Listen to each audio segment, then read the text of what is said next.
Contreras pops it up. Where is it? Nobody sees it. It might fall. It does! Hi everyone, it's Lindsay with a must-win game for Chicago, not starting off that well.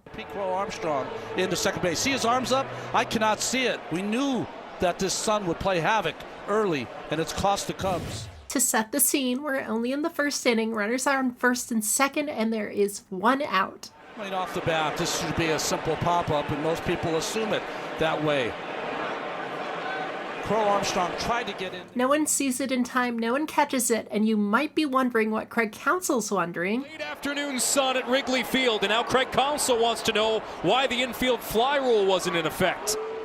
Okay, so remember how it's runners on first and second and one out? That qualifies as an infield fly, which is a fair fly ball, which can be caught by an infielder with ordinary effort. The umpire is going to say no one had a beat on the ball at all. You don't call the infield fly rule until you're sure that it's playable. Meaning ordinary effort in infield fly is declared when it is apparent that the ball will be an infield fly. They couldn't get the outfielder, Crow Armstrong, into second base. See his arms up? I cannot see it. We knew that this sun would play havoc. Speaking of the sun, ordinary effort is the effort that a fielder of average skill at a position in that league or classification of leagues should exhibit on a play with due consideration given to the condition of the field and weather conditions. Right off the bat, this should be a simple pop-up, and most people assume it that way.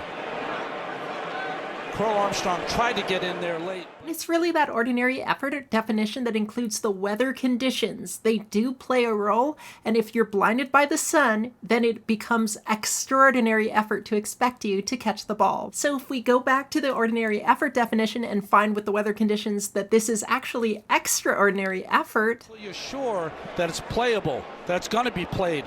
But Michael Busch never saw it off the bat. He put his arms in the air. then that means this is not an infield fly because ordinary effort isn't satisfied. One final thing, watch the first base umpire. They couldn't get the outfielder, Crow. He is looking at the first baseman and noticing the first baseman can't find the ball. So the ordinary effort that ordinarily would be there for the first baseman doesn't exist.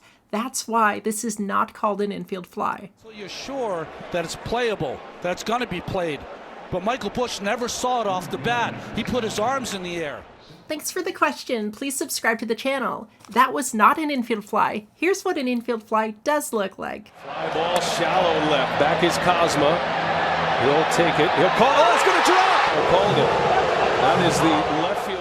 That play from the 2012 NL wildcard game revolves, again, around ordinary effort. That's what it's all about. Some people call it camping under the ball. Call the infield fly rule and it drops. The batter is out. The runners can advance. You can tag Puig out. Oh, but he didn't tag him. You need to tag him. Oh, my gosh. As soon as umpires see the fielders camped, even if they're not actually under the ball, as we just saw, they're going to call it because they're supposed to call it immediately upon seeing it. So as soon as the ball gets to apex, they're camped, you get the call. Until you're sure that it's playable, that it's going to be played. But Michael Busch never saw it off the bat. He put his arms in the air. This time there's no camping, and that's why there was no call. It's sort of a little clue that umpires use for the infield fly. Please pay no attention to the right field umpire. I don't think anyone saw it, so we're good. No one saw that. We're fine. No one's watching this, so you know, it never happened. I was never here.